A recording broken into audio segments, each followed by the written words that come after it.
And that's when he said to me, he's like, you know that you can make money off this. You can make a living doing this. And it honestly had never really dawned on me that I could take this passion that I have for words and actually turn it into a profession beyond just, what I'd love to do on the side of getting some books published and, getting stories out there. How could I put that to work for me now? And so I just started doing little odd jobs for him on the side and slowly started realizing that, hey, like, this can really not only make me money, but I can really support the businesses and the entrepreneurs and the visions that I really resonate with. And I can help them craft the right kind of messages to get them out in front of the right people.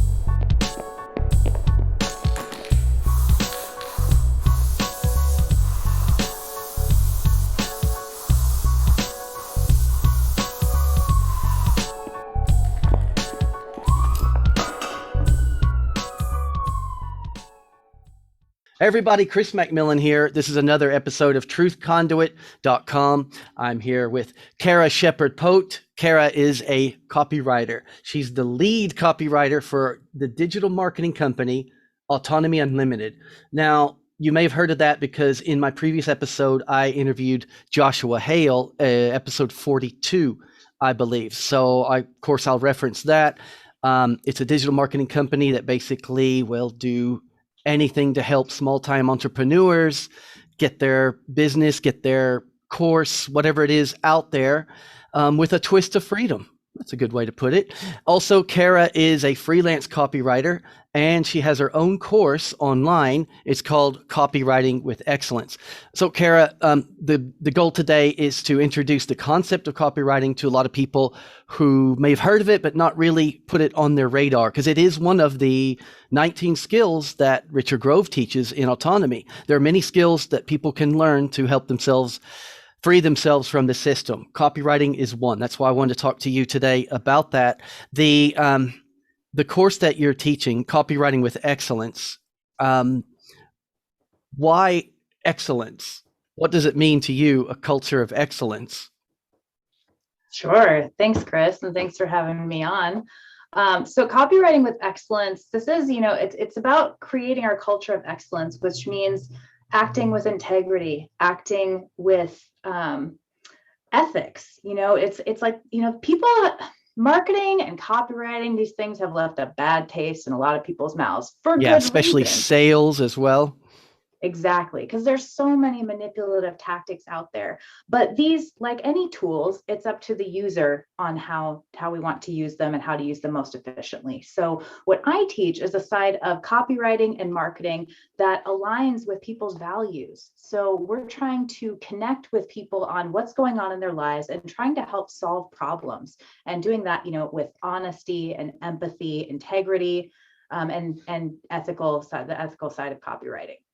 And just to clarify any confusion, because I'm guilty of this, but before I got involved in all of these amazing topics and started learning in the autonomy group, that what is the difference between copywriting, like W-R-I-T-E, and copyright, R-I-G-H-T, just to clarify that. Right. It's like I've been doing this so long that I pun forget intended. about Get it? Right? Pun intended. Okay. Sorry. Go ahead. I do. Thank you. I forget sometimes to go back to that basics, where people automatically usually think of copyright, like copywriting material, the legal side, protecting things. What I'm talking about is the writing of copy. And so copy is essentially, it's sales in print. So it's a way of communicating a message to your ideal audience, trying to use words that they can understand and just communicating the value of what you're offering. So that's what I do, is I help businesses communicate their messages and get them in front of the right people. So this is, when I say writing copy, I'm talking about all the text that you see on a website, or in the emails that you get in your inbox, or the advertisements that maybe you see on social media, or, out there in the world. All of that, everywhere that you see, you're going to see copy. And that's what I mean in the marketing world as copywriting.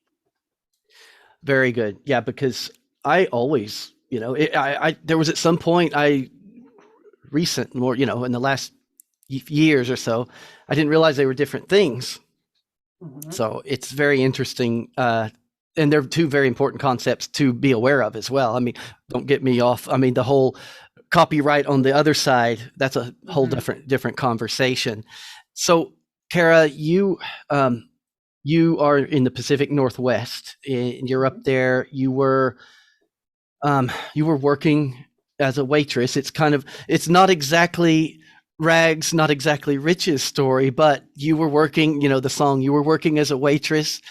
And tell tell us that story of basically you were kind of what's going on, what's happening, and then basically you lifted yourself out of that and you worked your way through the ranks and now to where you are today. What happened?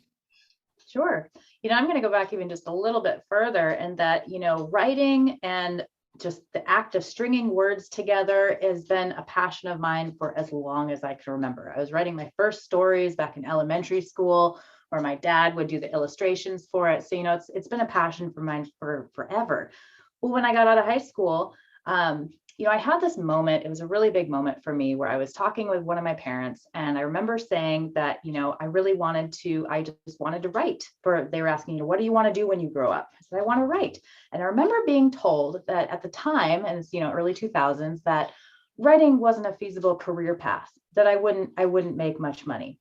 And I remember at the time, this just didn't sit right with me. I remember thinking, like, so my grand purpose on this life and this body and this planet here is just to make money. It just didn't compute with me. So it just kind of changed my whole trajectory. And when I got out of school, I was just like, just kind of wandering around, wandered through my 20s. And so that's when, I picked up waitressing, and I spent 11 years as a breakfast waitress. And, it served me for that time. I learned how to talk to people, how to have really good conversations with strangers. And I was able to, at the time, make enough money to get by without having to work a ton of hours so that I could pursue my passion and pursue my writing on the side. Then I met a man named Joshua Hale. and Joshua, when he and I met, there was just this like great spark of ideas, and so much potential started to open up. It's through him that I got familiar with Richard Grove's work and just so many of these things. But at the time, he had his own social media marketing business. And I slowly started doing little odd jobs for him. Like, we had a passion project at one point, and I wrote all of the copy for the website. That was my first copywriting job. And that's when he said to me, he's like, that you can make money off this. You can make a living doing this. And it honestly had never really dawned on me that I could take this passion that I have for words and actually turn it into a profession beyond just, what I'd love to do on the side of getting some books published and, getting stories out there. How could I put that to work for me now? And so I just started doing little odd jobs for him on the side, and slowly started realizing that, hey, like, this can really not only make me money, but I can really support the businesses and the entrepreneurs and the visions that I really resonate with. And I can help them craft the right kind of messages to get them out in front of the right people. And so for me, purpose is such a huge factor, way more than money, more than making money. I want to have a purpose. And so this has helped me to get out of waitressing. I mean, one of the next things on the horizon is wanting to start a family, and I want to be home for that. So I can't be out at the restaurant all the time. So, I was trying to find a way where how can I have purpose, pursue my passion, and be able to, support a family, co-support a family, be home and have that freedom. And copywriting has been able to be that outlet for me. And so I was able to, it started slow, just doing some jobs on the side and then taking a day or two off of the schedule of waitressing. And then it got down to where I was only doing one day a week waitressing, and then filling up copywriting. And so it was at the lovely start of 2020 when things definitely changed for the restaurant industry. That was just the little boot that I needed to pursue this full time. And so now I've been, full-time copywriter for the last couple of years. And how did you do it? Like, talk to me about the training you did with yourself. Who were some of your biggest influences? I know Sabri Subi was a big one, and you went through the autonomy class as well. Do you want to talk a bit about that? The process that the way you honed in on the skill. Sure. It started with just observing other copy. It's like once you start to have an awareness of copywriting and what it is, you start to see it everywhere. And you just I started getting an awareness of reading something and see how it had an effect on me and what kind of reaction I felt in my heart and in my head.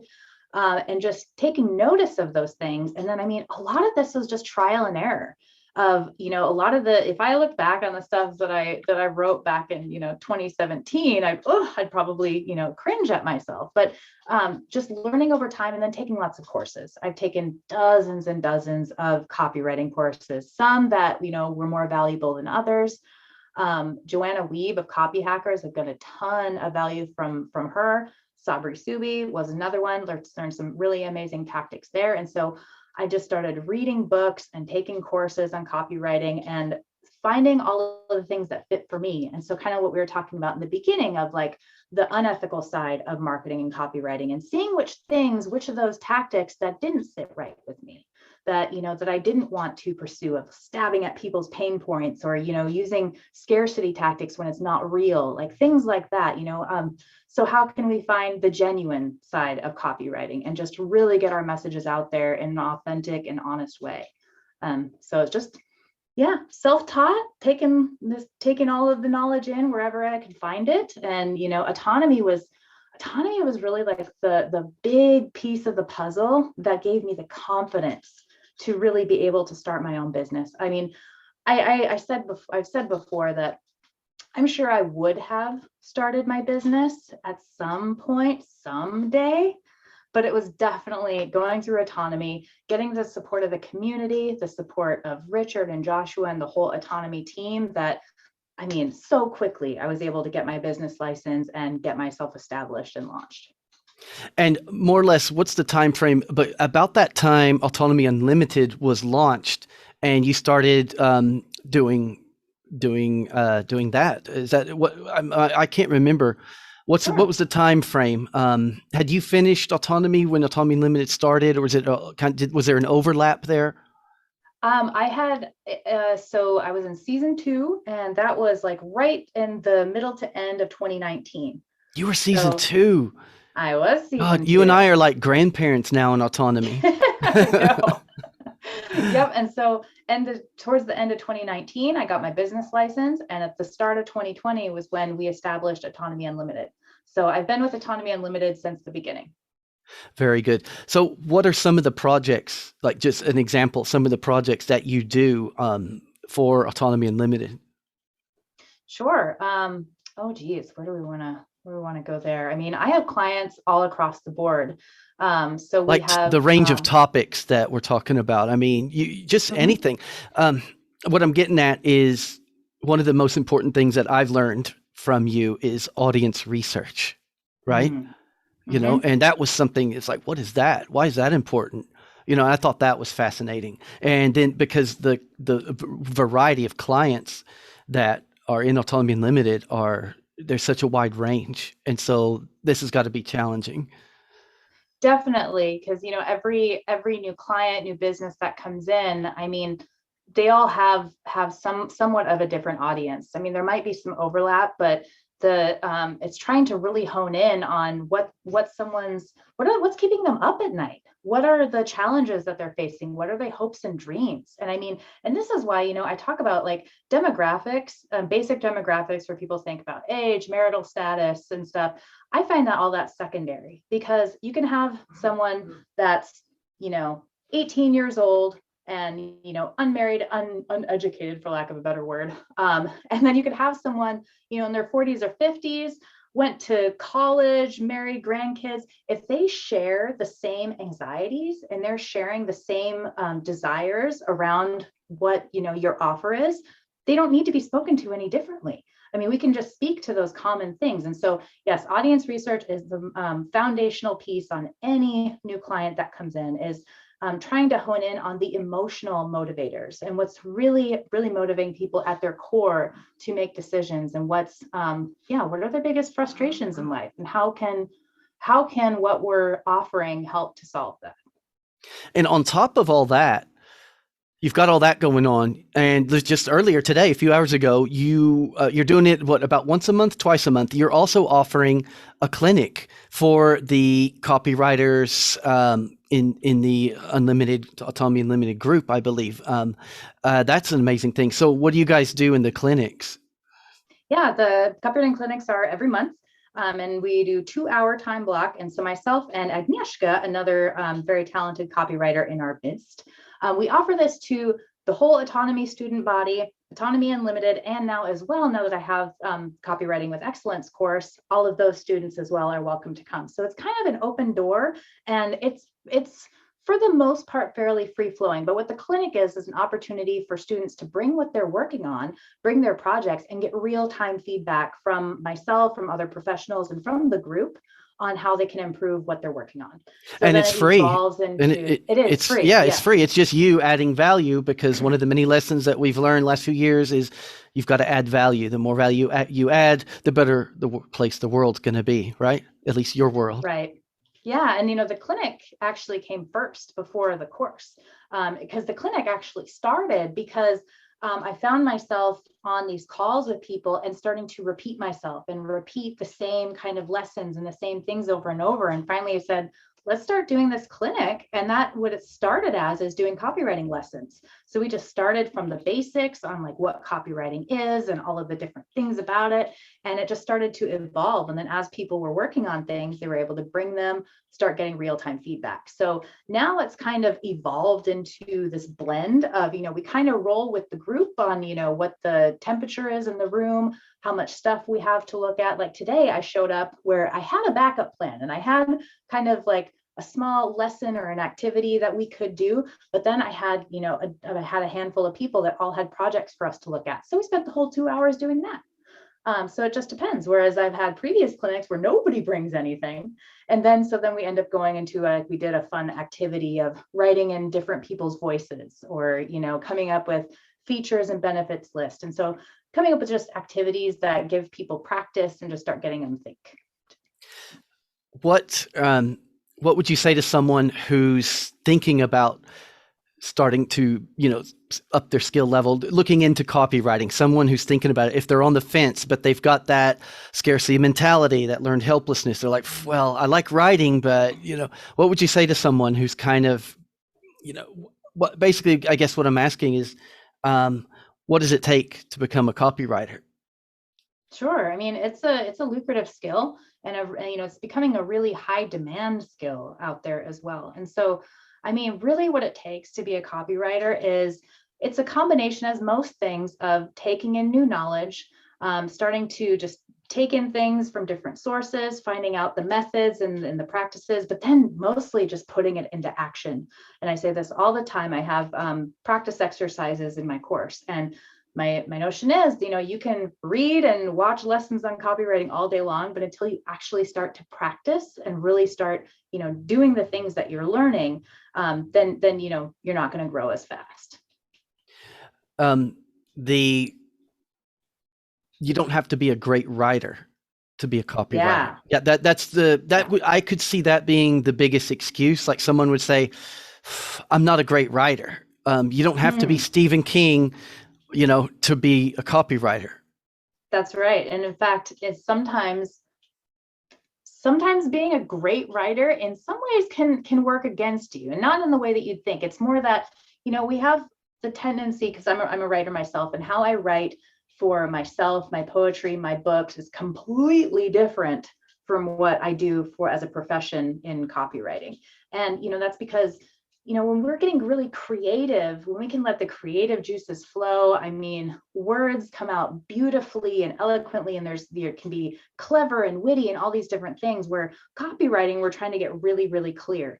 And, you're not trying to write like an academic. You're not trying to write like a creative writer. It always depends on your audience, but ultimately you're trying to clearly present the value of an offer, and you're trying to write in the voice of who you're writing to. So that's part of the other reason audience research is so important, because audience research achieves two things. And one is you're going to find the patterns, the common problems and issues that people out there in your audience are sharing. The other thing is you're going to get all of the the voice of customer data that you need to be able to write properly, because what we're trying to do is speak back to our audience in their own words. So that means going out and like capturing the exact vernacular that people are using around, your chosen topic, and actually using those exact words in your marketing to speak back to them. So I have a mantra in my copywriting lessons that's clarity over cleverness. Every single time with copywriting, if you can bridge the two, that's great, but always clarity first. If I read something and if I'm reviewing someone's work, if there's a sentence that I have to read more than once to understand exactly what's being said, you need to rewrite it. Done. That's it. It's pretty simple. Yeah. Yeah. So, very simple. So, I mean, no, you don't have to have, a whole bunch of writing experience or anything to do this work. We're trying to talk to people simply, clearly, and in their own words. Very good, Cara. So what else? You mentioned you're writing other things. What else do you write? Like as a writer, not a copywriter. Sure. I mean, I've got stacks and stacks of journals over the years, so there's lots of creativity in there. Poetry, I don't do as much of anymore, but it's something I'd like to get back into. And then book projects. So, I mean, before I graduated high school, I had finished 3 vampire novels. So I've got like 3 full-length novels that'll never see the light of day. But I do have a project right now that I've been working on for several years around my father and the progression that he made as a person in the last years of his life. And it's a really powerful story that I lived through, and I'm excited to tell to the world. That's awesome. Yeah. Because you're building your foundation through the copywriting and developing a name for yourself. And then, she's got some writing as well on the side. I would love to see that because, I mean, as you know, your poetry I just published a few days ago. So the world got a bit of your poetry that you wrote. When did you write The Human Family? That was something you pulled out of the archives for the Renaissance Revolution, wasn't it? Or something you wrote there at the time? Because it was post-COVID, or did you revise it? I revised it post-COVID. Okay. Yeah. So it was, it had been written a few years prior to COVID, and then I adjusted the opening to be more relevant for the time. Very good. Very good. Okay. So good. Cara, let's do some plugins then. So if anyone's interested in checking out your course, I'll put the link below, obviously, and in all the links that we've talked about below. Is there anything else? I'll mention about my course too, is that there's 2 different levels that people can take when they sign up for the course. So there's one where you get all of the lessons, you get all the exercises, and it's just you to do on your own. And it's called the Scribe Bundle. And essentially it's like a do-it-yourself kind of model. You just get all the stuff, do with it as you will. The next level up is the Wordsmith package. And that's where you're going to actually get personalized feedback from me on all of the exercises you turn in. So again, I practice exercises throughout for almost every module in the course, and the course is still growing. I'm still adding new lessons regularly, so it's going to continue to grow. But when you turn in a practice assignment from me, I'll record a personalized video, however long it needs to be to communicate the feedback that's needed.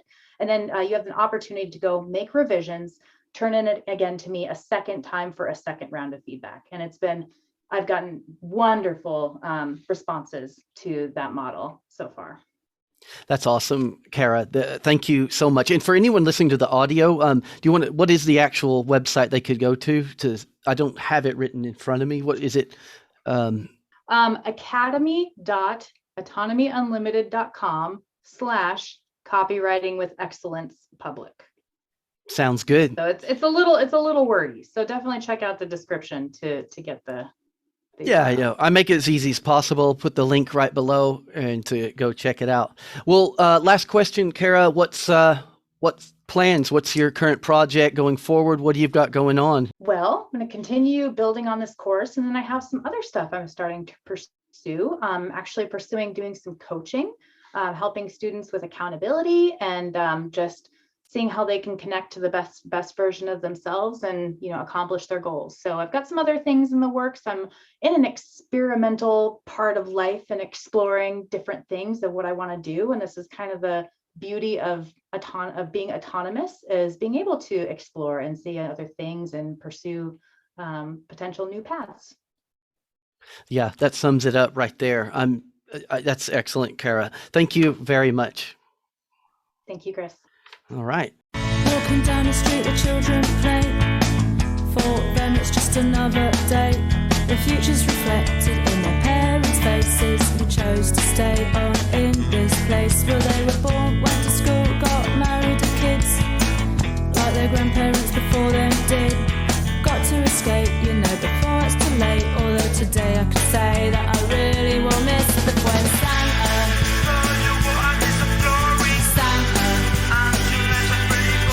But yeah, I was right. Knew what it was like when Santa. You've been listening to truthconduit.com with Chris McMillan. Go to the subscribe page and sign up to get notifications of the latest posts. And check out the support page to help keep it going.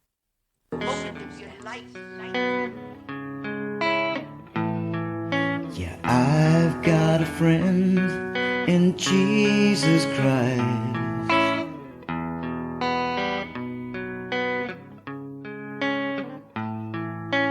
I've got a friend in Jesus Christ, and Krishna and Buddha and my bartender.